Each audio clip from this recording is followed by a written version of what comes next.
Going to believe this, and I wouldn't blame you, because if I told you this story, that once upon a time, on a little island somewhere way off in the sea, there lived a race of teeny people not known to science. They lived with elephants the size of ponies. They hunted dragons that spat poisonous saliva laced with botulism and anthrax. You'd say, come on. But here's the thing. An international team of paleoanthropologists think that this story may be true. And tonight we're going to show you evidence that suggests that these little people may have existed on our planet for tens of thousands of years, and even more intriguing, there's the outside chance they may still be around.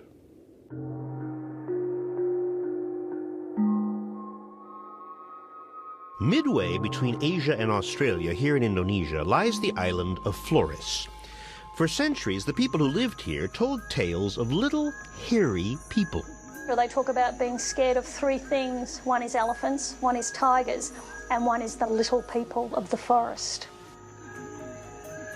These small people, maybe a metre tall, hairy, with sloping foreheads, thick eyebrow ridges and no chin, and they used to come up to the village, they used to raid their crops, until one day they stole a baby, and that was it. The villagers decided to chase them out of their cave, which was the last they saw of what they call the Ibu Gogo, which is translated as the grandmother who eats everything.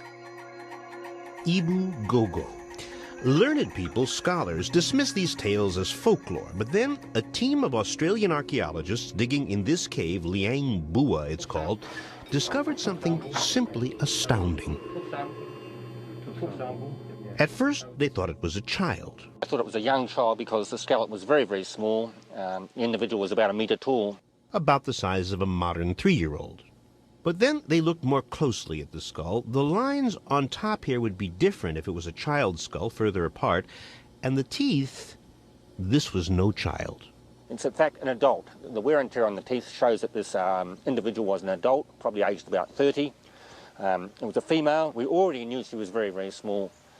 So then we knew he had something quite unusual. Unusual is an understatement. Jared Diamond is a scientist, an author. To me, when I heard of this, I immediately said to myself, this is the most amazing discovery in any field of science in at least the last 10 years. That big? Yeah. Why? Because it's the most drastically different human that existed in the last million years. Just to give you a taste for this, I am about 6 feet tall. Now here, this is what a full-grown pygmy looks like, 24-year-old adult pygmy. Let's check it out. About 4.5 feet tall. And here is Homo floresiensis. And let's check this. A little over 3 feet tall. That's about 1/2 my size.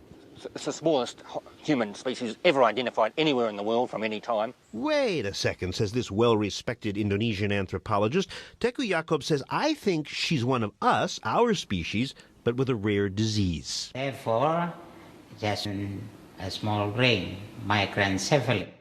Microencephaly can severely retard growth in modern people, so she's one of us with a growth disease.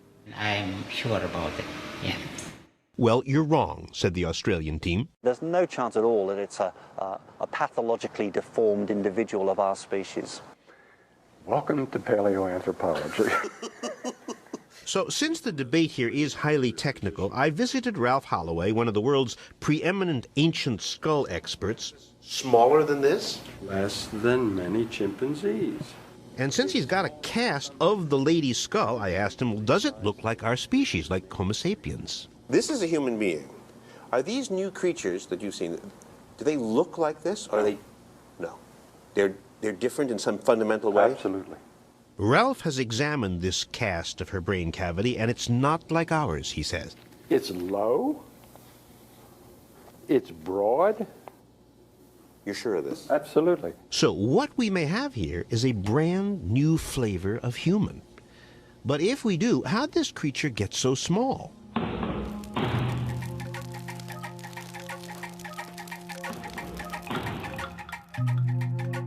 The Australians believe that Homo floresiensis descends, as we do, from the original earlier human, Homo erectus, who came out of Africa and spread to Europe and Asia. But as best scientists can tell, Homo erectus probably wasn't advanced enough to build boats. So how'd they get to the island? Jared theorizes that early humans reached Flores by a land bridge.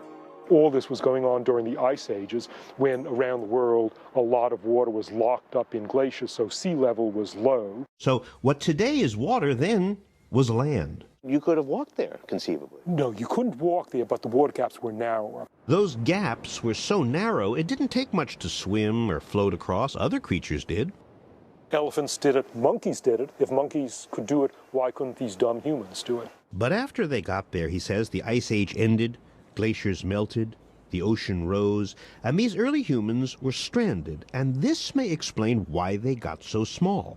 To get small on an island where there are no major predators and where there are not that many nutrients, so you really don't want to be eating any more than you need to if you want to survive. So for reasons of avoiding starvation, it's more efficient to keep small. So you're not surprised then that this group of human types could become very small? There are lots of big animals that arrive on small islands, and then over evolutionary time they shrink in size. There are islands where instead of hippos, there are pygmy hippos. Instead of buffalo, there are pygmy buffalo. Instead of elephants, there are elephants 1/8 normal scale. So maybe people landed on Flores, and they got smaller too, 1/2 our size. The amazing thing, though, is their brains were 1/3 our size. Small. Small, you know, that's under chimpanzee, and here it is associated with supposedly sophisticated stone tools. What the hell have they found? The evidence is showing us that something with such a little brain may have been more capable of doing a lot more things than we originally thought. The Australians say that they found at the cave site traces of campfire, so the little people may have been cooking with fire. They found stone tools nearby that may or may not belong to them, but they looked pretty sophisticated. And remember, these people hunted and ate dwarf elephants. So here's one getting up. Check out the sharp tusks. And look at this one's tusks. And, say the paleontologists, they did okay hunting and eating formidable prey, because not all island species get small. Warm-blooded animals shrink on islands. Cold-blooded animals often expand on islands to fill the niche left by lions and tigers that could not get out there. The evidence suggests little people ate Komodo dragon. And these guys weigh in at what? Up to 500 pounds, but it's worse than that. Because back then, apparently, Komodo dragons were even bigger. And if you get near their mouths, you see that spit? It's spit that contains botulism bacteria and anthrax and other things that you would not want to get infected by. Really nasty bacteria. So, most likely, if you're 3 feet tall, you'd want to hunt these animals in groups. Would that, in your sense, require some kind of signaling or language, or watch out, Joe! Absolutely. Here comes the lizard. Yeah, I tend to be in that camp. Yeah, I really do think that, you know, communal hunting and so forth has to involve, you know, language. Language, tools, technology, maybe the little people did all that. But if they did it with brains 1/3 our size, those brains would have been very different, radically different. And that may be one of the great lessons of this, if it turns out. You know, it may tell us, hey. Oh, you're suggesting that maybe this brain is organized differently so it can do more in a little space. Oh, it's definitely organized differently. And it may have done more in a little bit of space. Absolutely. And if that's true, brain scientists would have a whole new model for human intelligence, and that's huge. Meanwhile, back at the cave site, the Australians say they've discovered fragments from 7 additional individuals. All they claim appear to be little people. But the biggest shock was yet to come, the age of these remains. Paleontologists say the first Homo erectus creatures arrived on Flores something like 800,000 years ago. So scientists figured, well, then these skeletons will be old. We're all expecting it to be maybe 60, 100,000 years old. But when they aged these bones, one sample was only 18,000 years old. In paleontology, that's like the day before yesterday. The fact that it came out at 18,000 was pretty much a shock to everybody. A shock because that means these little people were alive during, well, modern times. We know that modern humans have been in that area for at least 50,000 years. So if you do the math, little people and big people shared this island for over 30,000 years.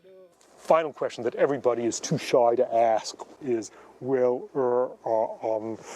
did we or didn't we have sex with them? Because if little people became a different species, they branched away from humans and couldn't have babies with us and wouldn't want to. My bet is we did not have sex with them, and here's my reasoning. I would have predicted that they would have been really nasty, just like any humans would be really nasty. Because looking at the other things, like, this is an other. I don't know why he's doing this. That's right. That's right. To test this, you'd want to analyze the little people's DNA. And then we can compare their DNA with our DNA, and we'll have a case for whether we may or may not have interbred as we came through Southeast Asia on our way through to Australia. So what happened to the little people of Flores? It looks like they were wiped out, along with those little elephants they were hunting, by a major volcanic eruption on the island about 12,000 years ago. Or, and this is not impossible, could the Ibu-Gogo still exist? No. That's one view. Here's another. I did have somebody speak to me, a geologist, and he didn't want to be named because, of course, he felt like if he told people he'd seen little people, people would think he'd seen aliens or something like that. So at the moment we are going to follow these stories of an actual cave where they may have been living, and we do intend to go and excavate this actual cave. Folklore has it that they just simply ran over the volcano nearby and disappeared further west. So perhaps in some other part of Flores they might still be living. It's not outrageous, but it's highly improbable. But it would be worth looking just in case that did happen to be the case.